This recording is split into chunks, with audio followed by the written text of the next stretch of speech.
रूसी राष्ट्रपति Vladimir Putin ने यूक्रेन को चेतावनी दी कि वो रूस के कब्जे वाले ज़ापोरिज़िया परमाणु संयंत्र के पास हमला करके एक खतरनाक खेल खेल रहा है और सीधी धमकी दी है कि मॉस्को यूक्रेन द्वारा नियंत्रित परमाणु संयंत्रों पर जवाबी कार्रवाई कर सकता है।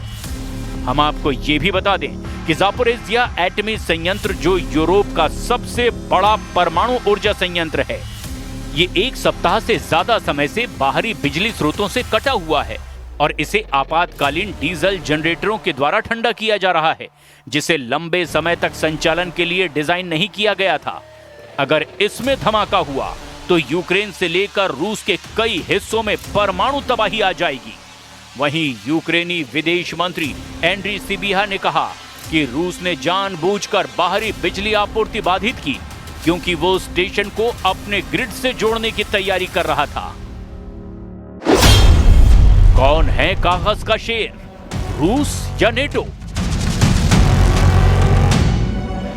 ऐसा लगता है कि राष्ट्रपति ट्रंप जानबूझकर रूस यूक्रेन युद्ध को भड़का रहे हैं। जब से ट्रंप ने पुतिन के रूस को कागजी शेर कहा है, उसके बाद से रूस ने यूक्रेनी शहरों के चीथड़े उड़ाकर रख दिए हैं। अब तक यूक्रेन के 27% से ज्यादा इलाके पर रूस कब्जा कर चुका है। यूक्रेन के ज़ापोरिज़िया, खेरसोन, लुहांस्क, खार्किव पर रूस का कब्जा लगभग हो चुका है। हारते और हाँफते यूक्रेन के सामने अब बस एक ही रास्ता बचा है कि अगर यूरोपीय देश रूस पर हमला कर दें तो यूक्रेन की हार लंबे वक्त के लिए टल सकती है। इधर राष्ट्रपति पुतिन ने ट्रंप और नेटो दोनों को बड़ी जंग की धमकी दी है। रूस के राष्ट्रपति व्लादिमीर पुतिन ने काला सागर रिसोर्ट सोची में अंतर्राष्ट्रीय विदेश नीति विशेषज्ञों के एक मंच पर अमेरिका को खुली धमकी दी है। पुतिन ने अमेरिका को सीधे धमकी देते हुए कहा कि अगर अमेरिका यूक्रेन को टॉमहॉक क्रूज मिसाइलें देता है तो रूस अमेरिका के रिश्तों के लिए बड़ा झटका होगा। लेकिन अमेरिका की टॉमहॉक मिसाइल युद्ध के मैदान पर कुछ भी नहीं बदल पाएगी। यूक्रेन हार रहा है और आगे भी हारता रहेगा। रूसी सेना धीरे धीरे लेकिन लगातार आगे बढ़ रही है। पुतिन ने कहा कि टॉमहॉक मिसाइलें रूस को नुकसान पहुंचा सकती हैं, लेकिन रूसी वायु रक्षा जल्द ही इसका जवाब ढूंढ लेगी। Tomahawks harm us? They can. We'll be shooting them down and improving our air defense systems. Will this damage our relations with the US, which are now seeing some light at the end of the tunnel? Of course it will.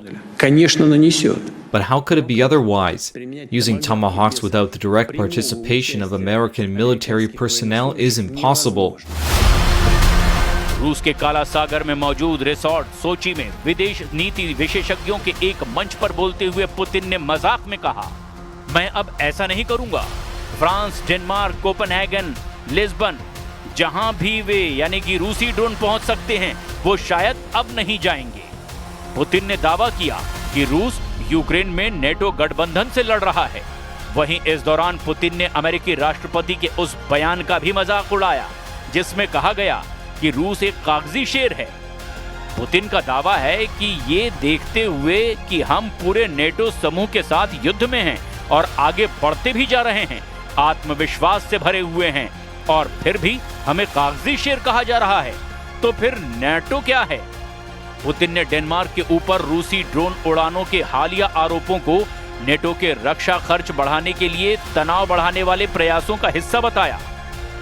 Poland, Germany और France सहित कम से कम 10 यूरोपीय देशों ने हाल के ही महीनों में रूस पर उनके क्षेत्रों में ड्रोन उड़ाने का आरोप लगाया है, जबकि यूरोपीय संघ ने अपने पूर्वी हिस्से को मजबूत करने के लिए ड्रोन दीवार पहल शुरू की है।